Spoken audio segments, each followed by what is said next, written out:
buy the tape library and have it there and be able to farm people out if needed. Now, look, what I will say on this is this WrestleMania, and it's shocking that it's like people have never watched WWE before, right? This WrestleMania is a story WrestleMania. The whole point, and that's usually the way it is. Your 5 and 10 is when you get your big payoff. Like, finish the story, as lame as that is. It did finish the story. That's done. Like, Cody Rhodes is finished. He is done. There's nothing for Cody Rhodes left to do. He has done what he set out to do. It had the big moment. It's the big Endgame thing. But even look at Endgame. Do you think he takes a prolonged break now? I hope he goes back to AEW. And pleads for his job back. No, thank you. Yeah. No, thank you, Cody.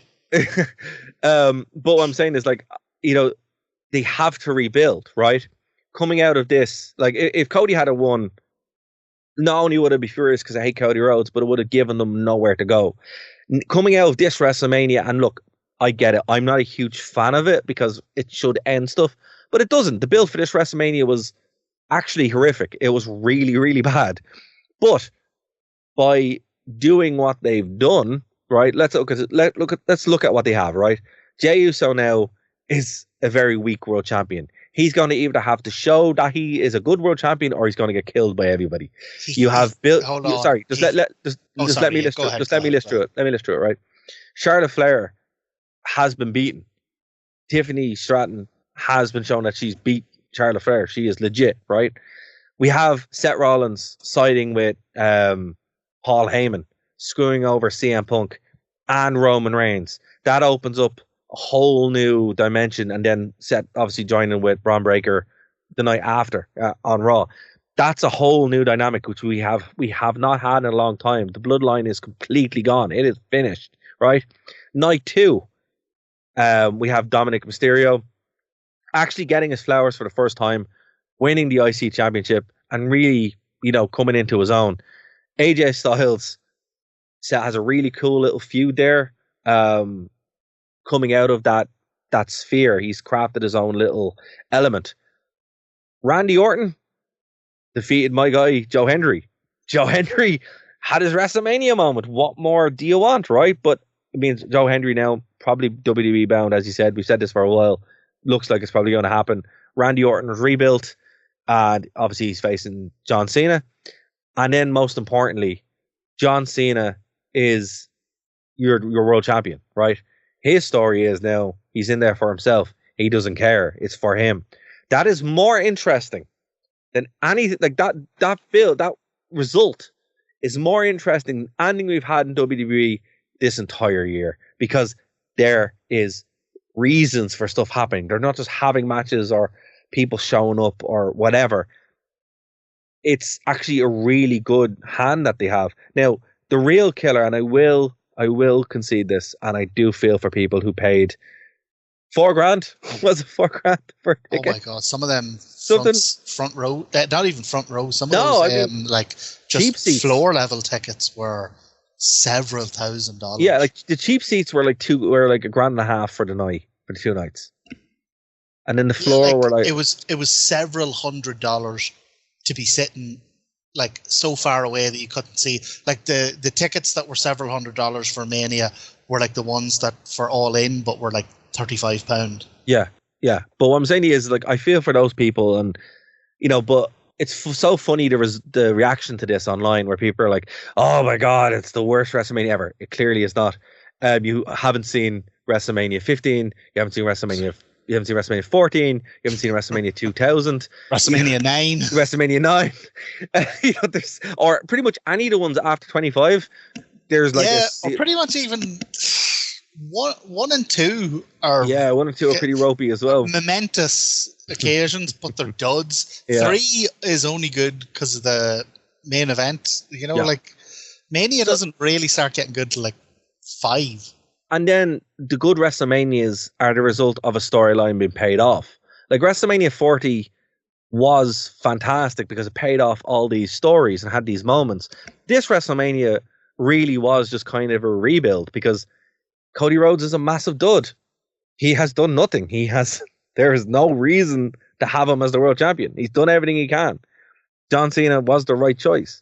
You know, they had to rebuild the entire roster almost, and now we have this new status quo in WWE.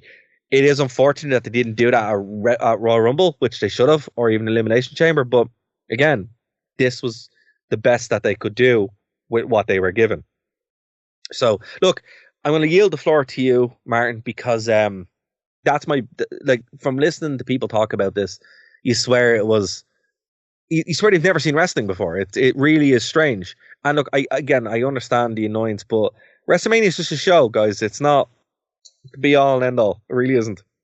There'll be another one next year. There'll be two next year. Well, there'll be two next year. And every year.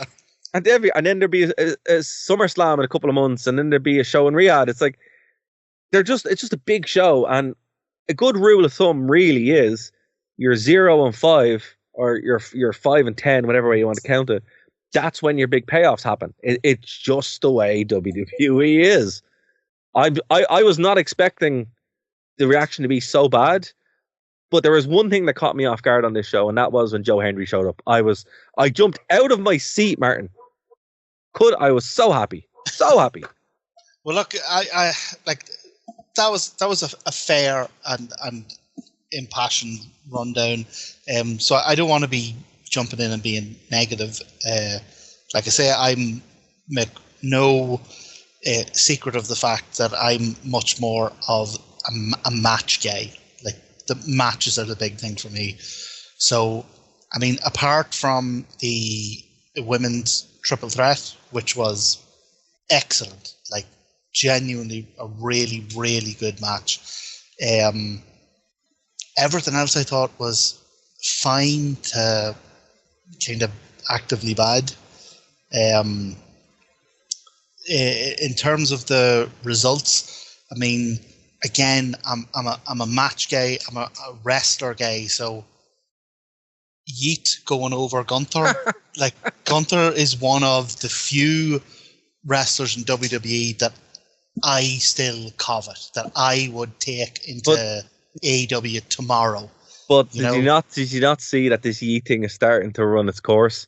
There were people in the crowd actively like, you know. Well, yeah, because I think any of those things, I don't know. There's a lot more energy behind them when they're in the chase, you know. Yeah. And then when they actually win the title, a lot of this stuff you sort of stop.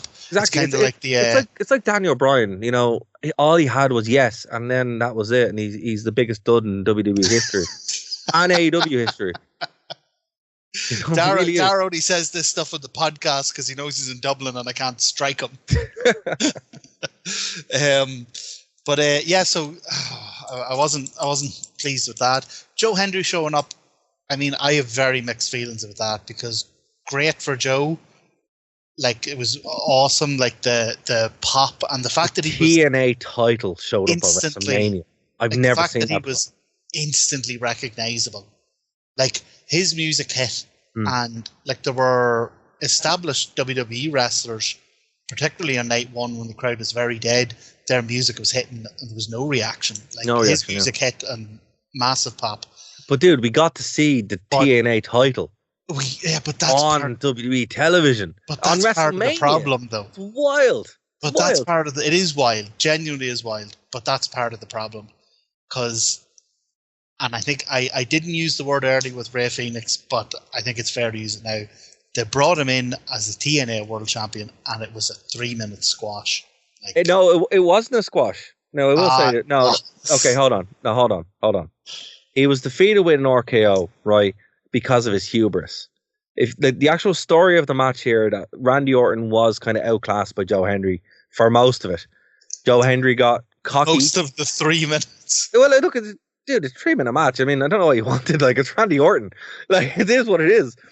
But I think if they were genuinely trying to show some level of respect to that title, that he would have at least had like a competitive. Well, it wasn't for the title. That's the thing. So look, not for the title, but the fact that he was wearing it on TV.